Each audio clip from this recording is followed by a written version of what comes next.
Good morning po ulit mga ka-jolly.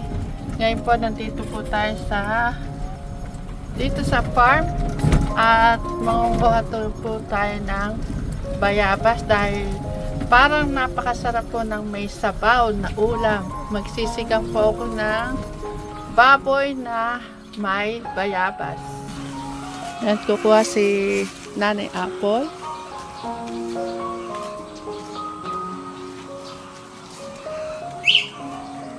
Kasama po natin si Abby. Meron pa bunga? Naalala ko lang po, tita. Ah, Nalungkot po ako dito. Nay, ano naaalala mo rito sa kubo nyo? Marami po. Oh, alam ko dyan ka nag-umpisang nawiwindang eh. Aminado naman po mga kajali si Nanay Apple. Dito po kami, dito ko po si, Nay, alika muna, magkwento ka muna dito sa bahay mo. Oh, pasukin nga natin, Nay. Nay, ano mga naalala mo dito? Sigurado, marami kang memorable dito. Ang naalala ko lang po yung pinagluluto niyo kami. Ayan. Yung tinuturuan niyo po ako kung paano magluto po. Tapos, Nay, para naalala ko, may duyan dyan. Diyan ko kayo nakikita. Saan ang bandang duyan? Dito po. Ayan. May duyan dyan. Tapos, nandiyan kayo Apo. ni Tatay John. No? Naku mga ka-Jolly, habang nagluluto ko, nasa duyan po silang dalawa ni Nanay Apple, si Tatay John at si Nanay Apple. Ayun, magkasama sa duyan, naglalambingan. Pag naman po hindi nakasumpong si Nanay Apple, malambing naman po eh. Ano pa Nanay Apple mga naalala mo? Pasok tayo sa loob. Ang naalala ko po dito. Oh. Dito po. Nay, parang may naalala ako dyan sa kwarto na yan. Parang naalala ko, dyan kita madalas tayo nagkukulong eh. Apo, dito po. Ayan. Kasi, sige, pasok Abi. Kasi mga ka-jolly, itong kubo na to, may kwarto. Ito, kwarto po itong, kwarto po yan. Yan. Tapos dito po, lagi ako magkukulong dyan. Saan? Dyan, sa taas na to. Ayan, kwarto sa taas na yan. Apo. Tapos, ano pa, Nay? Ano sa pakiramdam na nabalikan natin ito? Hindi naman natin sinasadya na maano to. Dahil kukuha lang tayo ng bayabas. Hindi na ako maaksa. Ano yun po, nalulungkot din po. Pero pagka lagi ko na ano to, parang naalala ko po yung lahat ng alam nyo na po yun. Mga kalokohan mo. Namin ko naman po sa mga kajali na parang berat ako dati. Oo. Ayan mga kajali, aminado naman po ang ating Nanay Apple na hindi po naging hindi, kung naging, siguro kung naging kagat ka, kung dati kagat ka sumusunod sa mga payo ni Tekram, payo namin, siguro hindi ganito, nyo, no? Pinagsisisihan mo ba Nanay Apple yung mga nakaraan? Opo.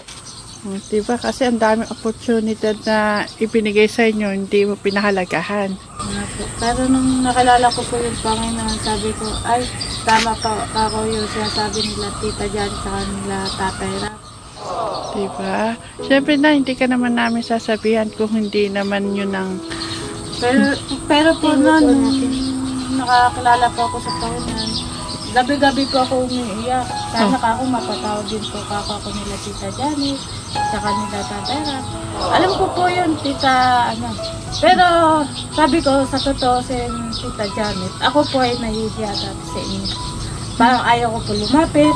Pero sabi ng Panginoon sa akin na lumapit ka sa kanya, humingi ka ng tawad. Dahil papatawarin ka anak. Sabi ko, ako nga, Diyos niya lang kaya magpatawad ng tao. Siya pa kaya hindi kaya magpatawad po ng tao. Sabi ko, iyak pa ako. Yun na. Ay mga kajali, umiyak si Nanay Apple. Naalala ko po yun nasaktan po ako yung mga tao na nagtiwala po sa akin. Nagmahal po sa amin. Sabi ko, susubukan ko pa ako na humingi ng tawad sa kanila. Umano po sa kanila na tama po lang ako yung tinuturo sa amin nila pero Mm. hindi naman po para sa akin din po ako yung para rin sa ako sa mga anak ko din. Sabi ko, sana turuan niyo po ako kung paano ko humingi ng tawad sa kanila, umano po ka ako. Kung patatawarin man ako, hindi, tatanggapin ko po ako sa buong puso ko na okay lang ka ako yun na nagkamali, pero unti-unti ka ako bumabangon. Nung kabukasan, sabi ko, ito gusto ko nakako silang harapin uli. Gusto ko po sana nakapuntahan. Kaya nagkakasundong po ako na pumunta mo sa inyo. Sa Promised Land. Po, Ah. para ako humingi po ng tawad. Kung hindi niyo naman po ako mapapatawad, tatanggapin ko po kasi nagkamali po ako. Mm. Pero para ako may nag-ano sa akin na hindi ka papagalitan yan, maniwala ka sa akin. Ayun po, nung kinausap ko kayo, ayun, nawala po yung Tinanggap ka naman namin ng taos puso sa amin to sa Promised Land. po, na nawala na po yung bigat sa dibdib ko po. Parang lumuwag po yung pakiramdam ko na sabi ko, ito nakako, pinatawad na po ako. Kasi siguro nila Tita Janice, hindi na ako nagagalit na sa akin. Siguro ito na po ako yung simula. Alam niyo po mga kajali, si Nanay Apple po, yung pamilya po ni Nanay Apple, 2 months ko po silang inanuhan dito ng ipagluto sila, turuan sa mga tamang paghuhugas ng mga kasangkapan. Ay, ala po talaga, ala pong ano si Nanay Apple, hindi ko po alam kung yun po ay sinasadya lang po talaga ni Nanay Apple. Pero sa ngayon naririnig ko na kay Nanay Apple kung pinahalagahan lang niya po talaga yung matulong na ginawa namin para sa pamilya niya, para sa kanya. Hindi po ganito magiging buhay nila. Pero sa ngayon po mga kajali, si Nanay Apple ay unti-unti na po bumabangon. Hindi naman po biglaan. Yan ay unti-unti. Basta wag lang Nanay Apple makakalimot na kausapin si God. Na? Ako lagi po pinagaan mo po. Pero, yun po na una-una po, kay tatay lang po ako humingi ng tawad po. Ayun naman po, pinatawad naman po ako ni tatay lang. Kritika lang namin na. Lahat po ng asaktan ko, pala Kuya John, sana ka ako, mapatawad din ka ako nila Kuya John. Kasi nga, ang tigas ng ulo ko po dati.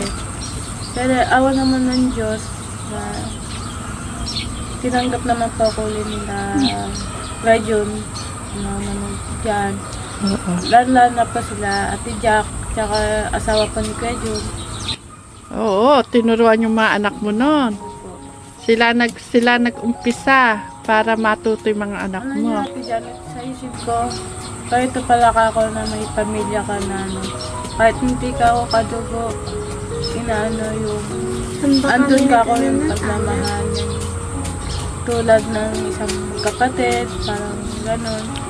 Kasi Nay. hindi ko po kasi naranasan sa mga kapatid ko po yun. Nay, ano naman ang maiano mo sa mga walang sawang nagmamahal sa inyo at sa ngayon ay nababasa ko sa mga comment Nanay Apple. Humihingi sila ng sorry kasi na nahusgahan ka kaagad nila dati. Dati naman talaga, ganun ka nanay. Diba? Aminado ka naman dati.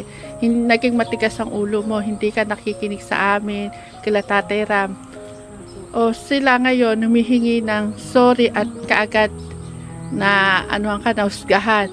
Ano naman na yung masasabi mo sa mga taong hindi kayo binitawan hanggang ngayon? Ng mga supporters. Yung mga nagmamahal sa inyo.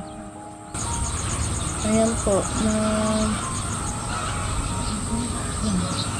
na ano po ako, sana po humingi po ako ilang tawad po sa inyo kahit na ano po, pero patuloy niyo pa rin po ako inaanuhan po na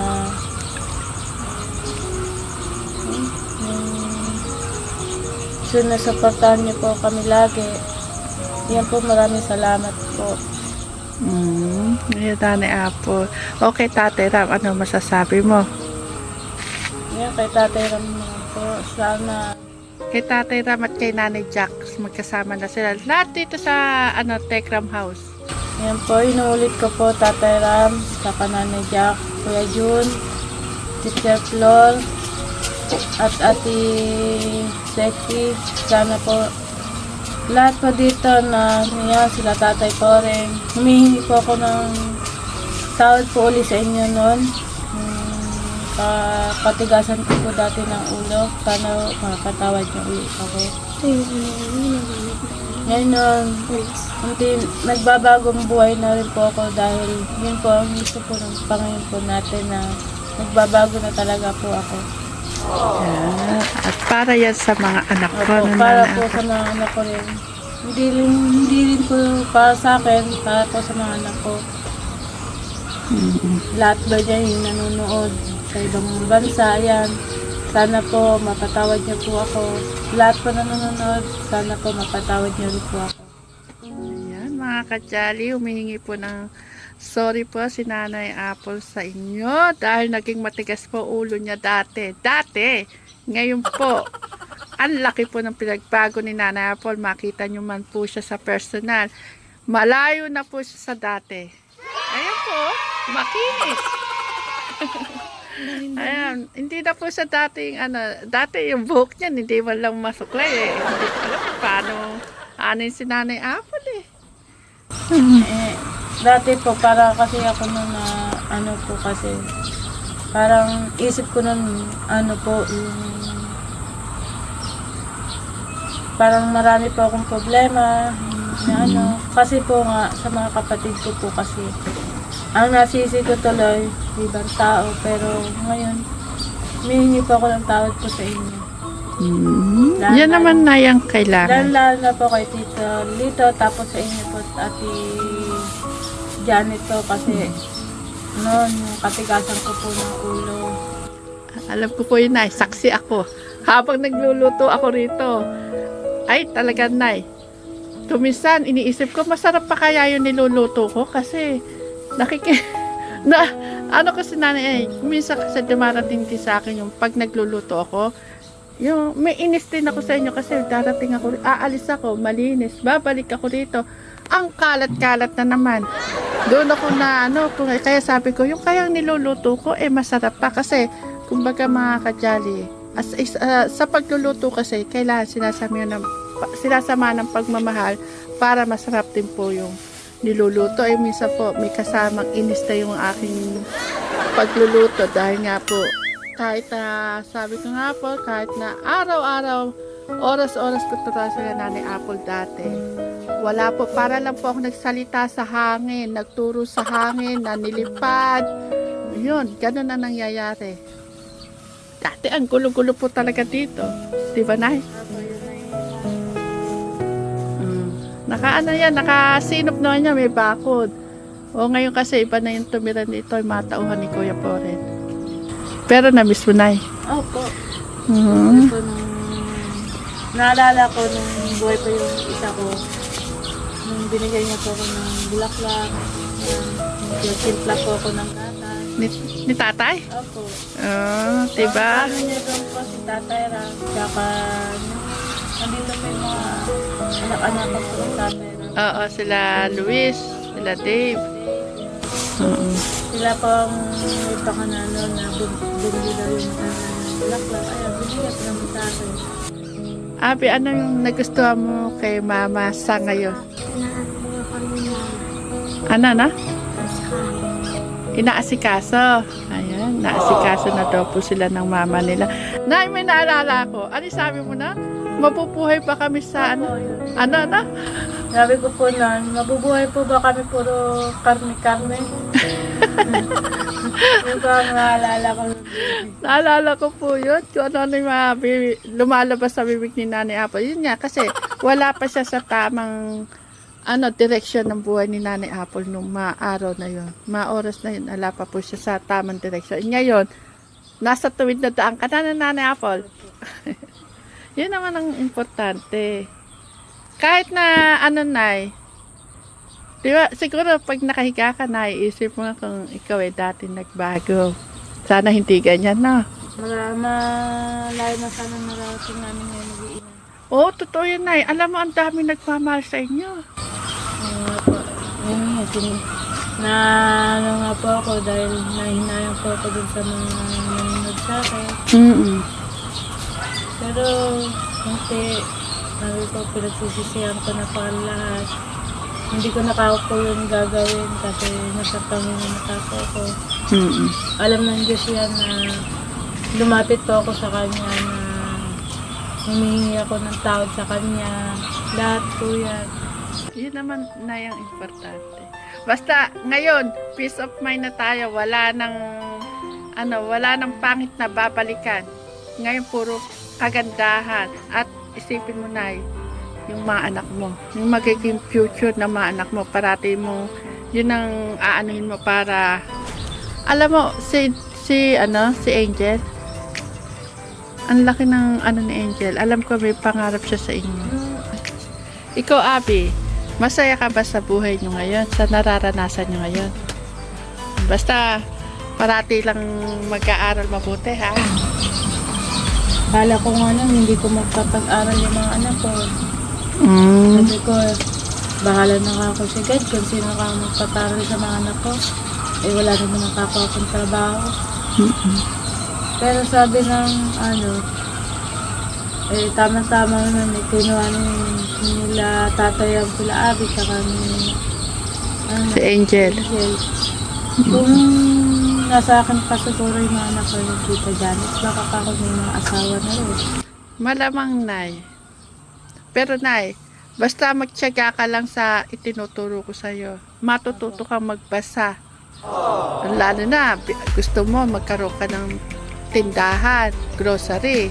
Kailangan dyan, marunong kang magbasa at yung magbilang ng pera.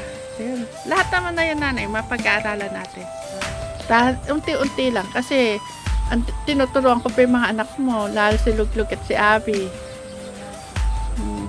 Kaya naisisingit naman kita eh. Mga ka-jolly, umiiyak si Nanay Apple, napapaluhan na naman. Ayan, katibayan po yan ng kanyang pagbangon. Lahat naman po, pinagsisisihan na po ni Nanay Apple. Ayan mga ka-jolly, lahat ko nanonood sa akin.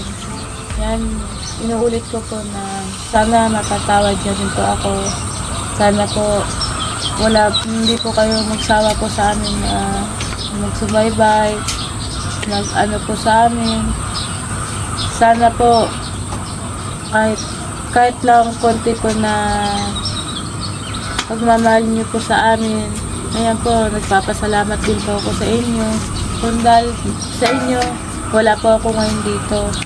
Ayan po, maraming salamat po. Ayan, thank you din Nanay Apple. Ayan mga ka-jolly, itong pag-vlog na to, hindi ko iniisip na may ganito kami magiging vlog. Kasi nagpunta po kami dito para kumuha lang ng bayabas. Pero nagkwento nga po si Nanay Apple, ang dami niyang memorable dito sa kubo na to. Kaya ayan, na-vlog ko po tuloy.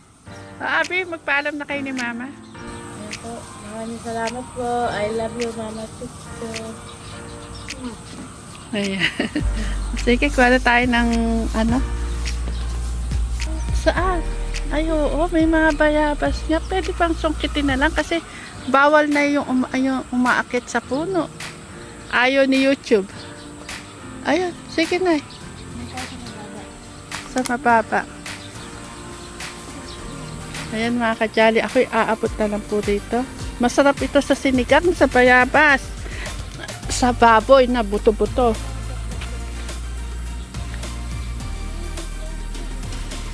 Ito. Ay, buti na lang matangkad ako. Naaabot ko. Oo. Hindi tayo pwede umakyat eh. Hayaan mo na si Mama doon. Abi, eto hatakin ko.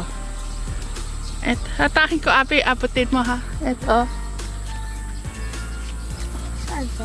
Ay, hindi natin para maabot. Ako na lang aabot. Yan, masarap yan. Fresh na bayabas.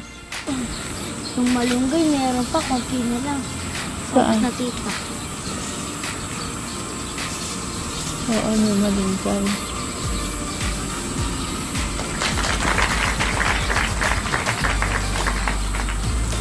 Ayan na yun, ako na nga po sa